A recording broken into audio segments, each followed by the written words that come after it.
Ушул жумшактык боюнча анан жашоодо дагы жумшак адамдар биздин эсибизде көп калат да.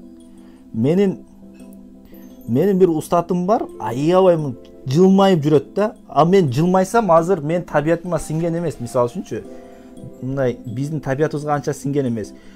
Өтө чанда адамдар бар, аябай жылмайып жүрөт да. Аны көрсөң кайра көргүң келе берет да. Ал табиятына ошол жумшактыкты киргизип алган. Жумшакты сиңирген. Ошо жумшактыкты сиңирсең, ол сага кандай сонун? Жумшак болушубуз керек экен. Эң биринчи демек. Эгерде сиздерде суроо болсо, белгилеп коюңуздар ушу жумшактык боюнча, же кандай бир окуя боюнча болсо, кийин айтып берсеңиздер болот. Эми андан кийинки экинчи мамиледеги экинчи эреже болсо, экинчи эреже бул амилин наса би ахлакика лайса би ахлакихим дейт да. Адамдарга сен өзүңдүн кылык мүнөзүң менен мамиле кыл. Адамдарга жазып коюңуздар. Адамдарга сен өзүңдүн кылык мүнөзүң менен мамиле кыл. Адамдарга сен өзүңдүн кылык мүнөзүң менен мамиле кыл. Бирөөдүн кылык мүнөзү менен мамиле кылба. Адамдарга өзүңдүн кылык мүнөзүң менен мамиле кыл. Бирөөдүн кылык мүнөзү менен мамиле кылба. Бул деген кандай?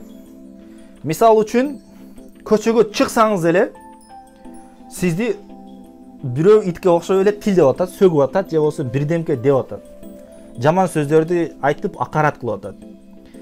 Эгерде сиз дагы ага ошондой мамиле кылсаңыз, ошондой эле кандай сөккөн болсо ошондой сөксөңүз, анда сиз ага эмне кылган болосуз? Ошол адамдын мамилеси менен мамиле кылган болосуз, кылык мүнөзү менен мамиле кылган болосуз да. Ал эми эгерде сиз кечир бир тууганым, мындай сөккөн болбойт деп жакшы мамиле кылган болсоңуз, анда сиз өзүңүздүн адайы ахлагыңыз менен мамиле кылган болосуз. Мына бир жолу пайгамбарыбыздын окуясында ушундай келет. Бир адам келип пайгамбарыбызга мындай дейт да: Атини мимма атакаллах. Эй Мухаммад дейткен, сен Аллах Таала сага берген байлыктан мага дагы бер деп артынан келип ушундай чапчыйт дейт да, ушундай кармап кийиминен тартканда кийими жыртылып кетейин дейт. А пайгамбарыбыз ага ошондой кайра мамиле кылган жок да, ушундай аркасын карап туруп жылмайды дейт. Жылмайды дагы жанага өзүнүн муну адамдын кылган мамилесиндей мамиле кылган жок. Ага бул пайгамбарыбыз эмне кылды?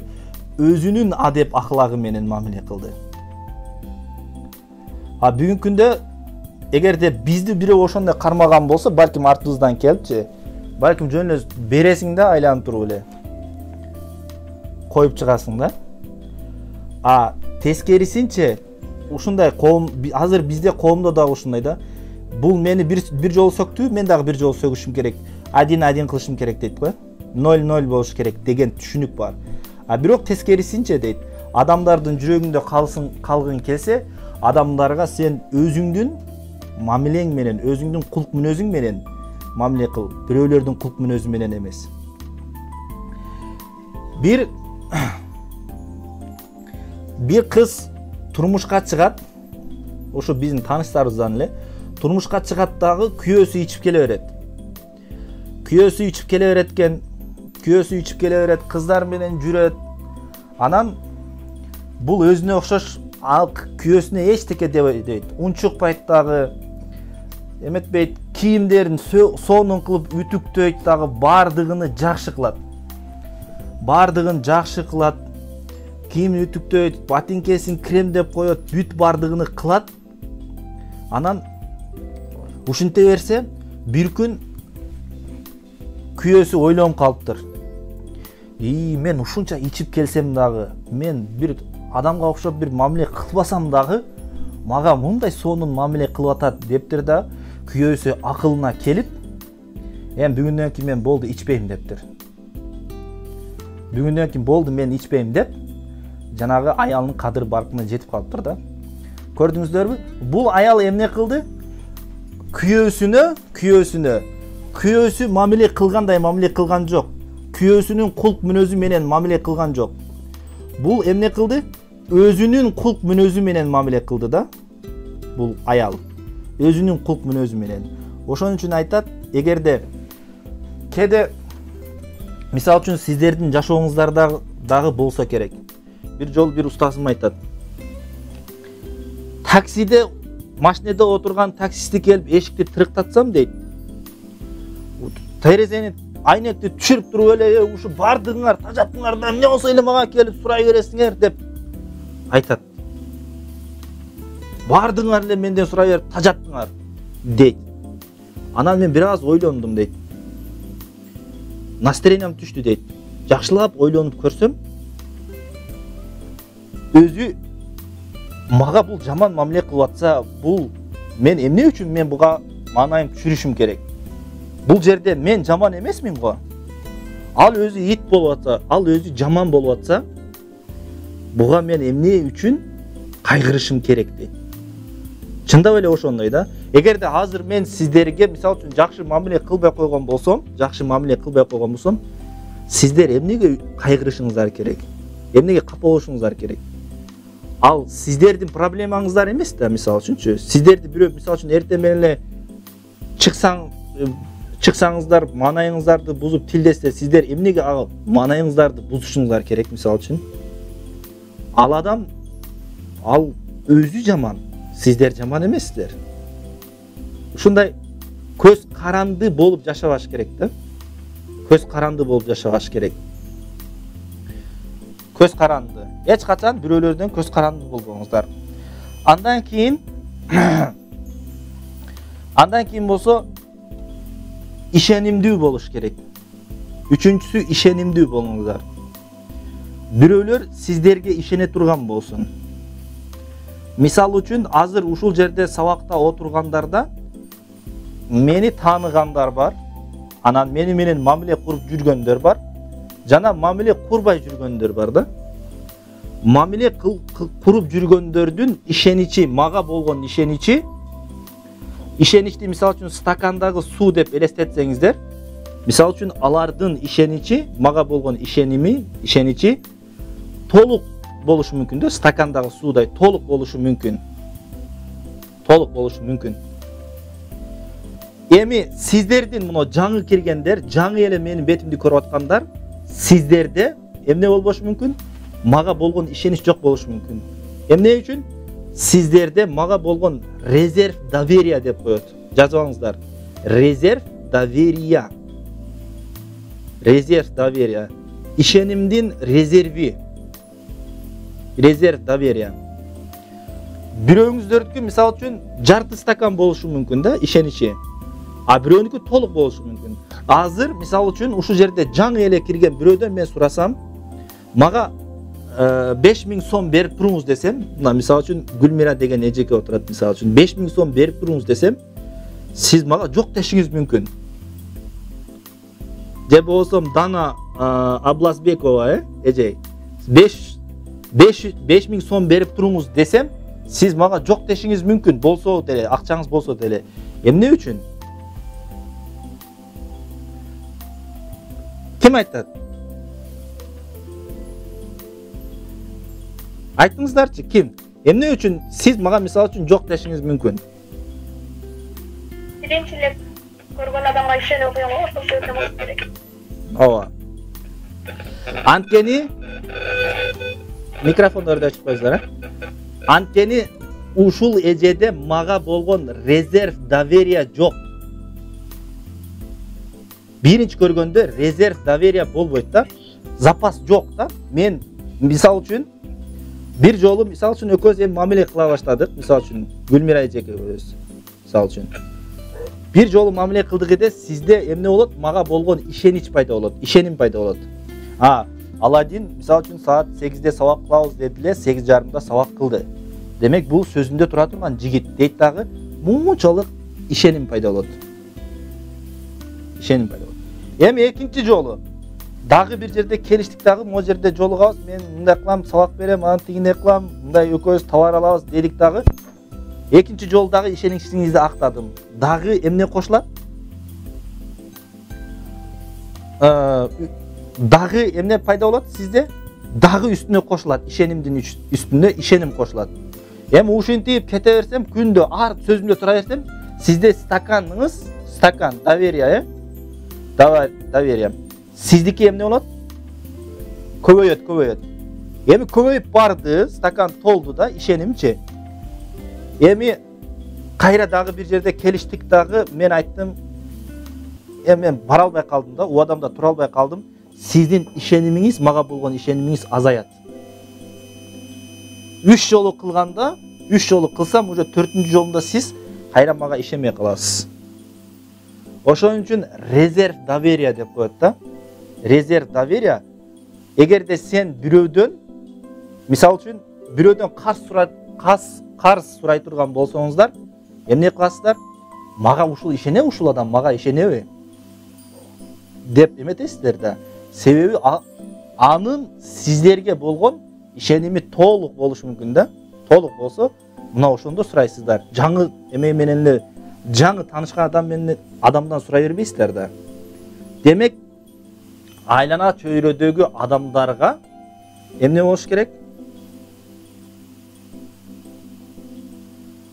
Бир аздан кийин кайра бүтөт экен, кайра киресиздер, ошондуктан. Ошол айлана чөйрөдөгү адамдарга бүт бардыгына эме болуш керек? Сиздерге болгон ишеним болуш керек. İşenim buluş gerek. Ооба. Ишеним болуш керек. Резерв доверия болуш керек. Эгерде резерв доверия болбосо, анда адамдар сиздердин айткан нерсени, сиздер сураган нерсени бере албай калат. Жакшы. Жана берген убадада дагы туруш керек да. Бул өтө маанилүү. Куранда дагы айтат: "Иннал вa'da kana mas'ula." Чындыгында силер дейт, берген убадаңардан дагы сураласыңар. Эгерде мен сизге, бирөөгө убада берсем, бирок убадамдын үстүнөн чыкпасам, Кудай Тааланын алдында ушул нерсеге жооп берет экен. Ошон үчүн убадада да туруш керек да, ошондо резерв доверия көбөйөт. Резерв доверия көбөйөт. Андан кийинки эмеси жоопкерчиликти өзүңө ал деп жазыңыздар. Жоопкерчиликти өзүңө ал. Жоопкерчиликти өзүңө ал.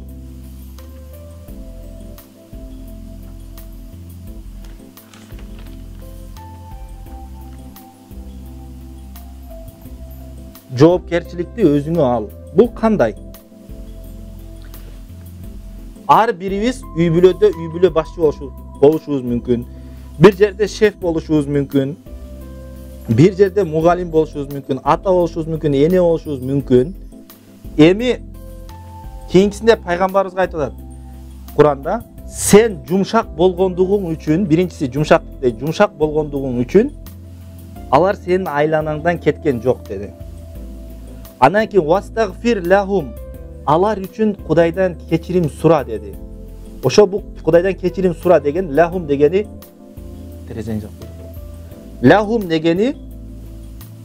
Лахум дегени бул алардын ордуна деген сөз да, арабчада алардын ордуна. Мисал үчүн, жоопкерчиликти өзүңө ал дегени, мен эгерде кол астында 10 адам иштесе, бирөөсү бир катачылык кетирип койгон болсо, мен башчы катары, шеф катары өзүмө жоопкерчиликти алышым керек. Эгерде, мисал үчүн, мына айталы Чыналы деген жигит.